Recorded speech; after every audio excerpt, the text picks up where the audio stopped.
距离11月5号2024年美国总统选举投票只剩半个月，近期民主、共和两党总统候选人哈里斯与特朗普频频现身战场州造势，双方背后的明星支持者和财团也火力全开。关键战场州之一的佐治亚州已于15号开启预投票，并创下参与人数新纪录。然而，该州19号发生的一起严重坍塌事故却暴露不少问题，成为或为选情再增变数。当地时间15号，佐治亚州迎来了提前投票的首日，并创下新纪录。当天共有超过30万选民投票，这个数字是2020年该州提前投票首日的2倍多。I think everyone realizes this is probably one of the most important elections they're going to have in years, and then when they get it done. 值得注意的是，佐治亚州历年来是红蓝阵营必争之地。2020年，拜登在佐治亚州以1.4万张选票的微弱优势战胜了特朗普。特朗普团队对外宣称选票统计受到选举舞弊影响，最终该州进行了手工重新计票，但统计结果并未改变。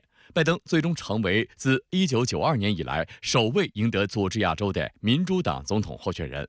如今，佐治亚州修改了2项方案，预防共和党在投票结束后声讨，并率先开启投票。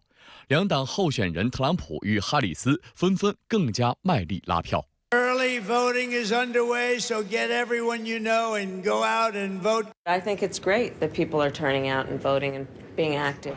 当地10月20号，美国共和党候选人特朗普前往宾夕法尼亚州的一家麦当劳餐厅打工，为大选造势。此前，作为其大选竞争对手的民主党候选人哈里斯曾公开表示，自己大学时在快餐店打工。特朗普则回应他又在说谎。Well, I'm looking for a job, and I've always wanted to work at McDonald's, but I never did. I'm running against somebody that said she did, but it turned out to be a totally phony story. So, if you don't mind, I want to work the French fry counter. Absolutely. Okay, how much are you paying me?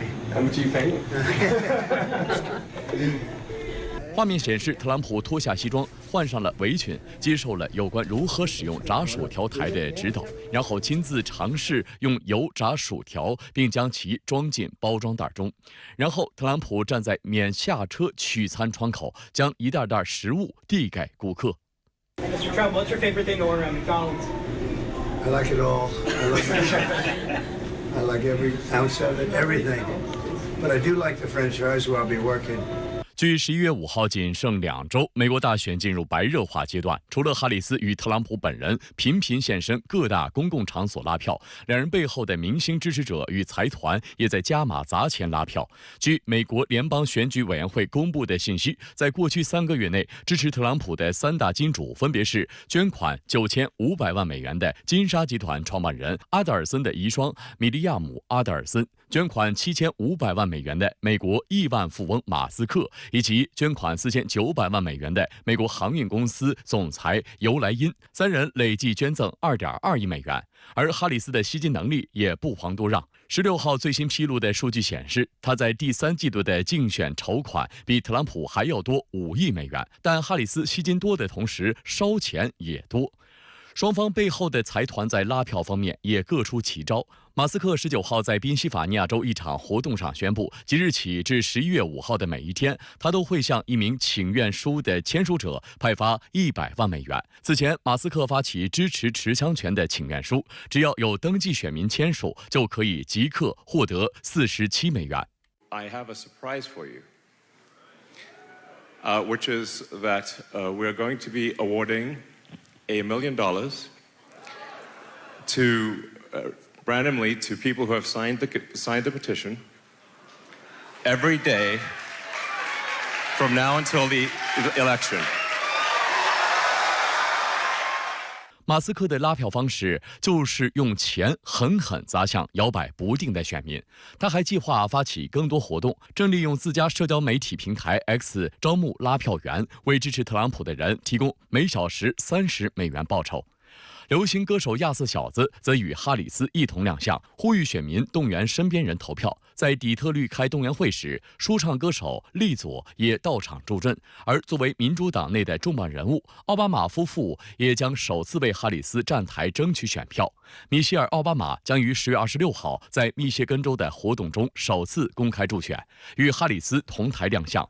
奥巴马则将于下月24号在乔治亚州与哈里斯共同参与竞选活动。今年以来，我国加力推动消费品以旧换新，拉动汽车、家电等相关商品的销售。9月份，家用电器和音像器材类商品今年首次实现20%以上的高增长，零售额同比增长20.5%，增速比上个月加快17.1个百分点。其中，高能效等级和智能家电零售额都为2位数增长。在此带动下，3季度的社会消费品零售总额增速比2季度加快0.1个百分点。前3季度线上消费快速增长，实物商品网上零售额同比增长7.9%，增速快于社会消费品零售总额4.6个百分点，占社会消费品零售总额的比重为25.7%，比1到8月份提高0.1个百分点。直播带货、即时零售等电商新模式快速发展，拉动线上消费增长的作用明显。今年以来，我国服务消费市场潜力持续释放，出行类消费较快增长。前3季度，服务零售额同比增长6.7%，增速高于同期商品零售额3.7个百分点。其中，交通出行类、文体休闲类服务消费增速持续高于服务消费总体增速，总体保持稳定增长态势的消费市场，持续推动着中国经济平稳运行。据央行网站消息，中国人民银行授权全国银行间同业拆借中心公布1年期 LPR、5年期以上 LPR 均较此前下降0.25个百分点，这是今年以来 LPR 第3次下降，也是降幅最大的一次。2024年10月21日，贷款市场报价利率为1年期 LPR 为3.1%， 5年期以上 LPR 为3.6%，这意味着两档 LPR 均降息0.25个百分点。本次 LPR 下降后，居民房贷利息支出将明显减少。5年期以上 LPR 下调至3.6%，此前为3.85%。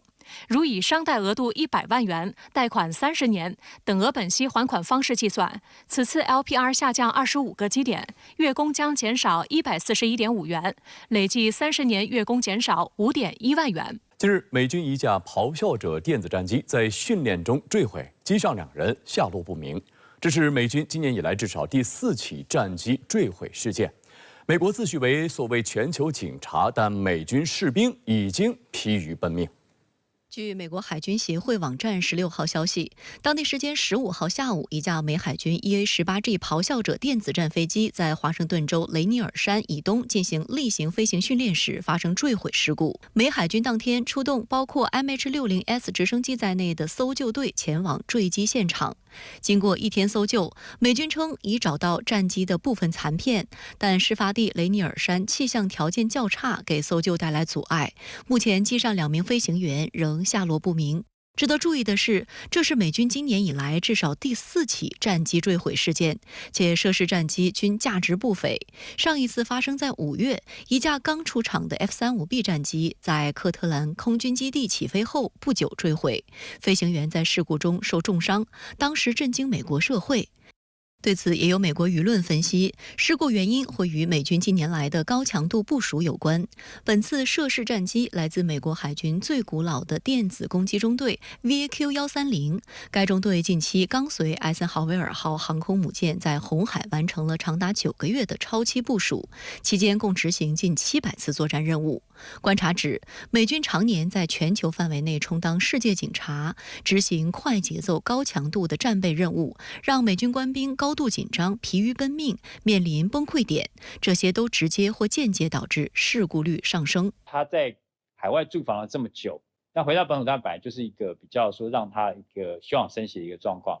那执行任务还出现失事的话，那当然是不是机件因为操作频繁，或者说飞行机组员他可能之前的任务太繁重，那这些当然就要去调查。不过就是说，这个战机的确是美国海军唯一的这种电战机。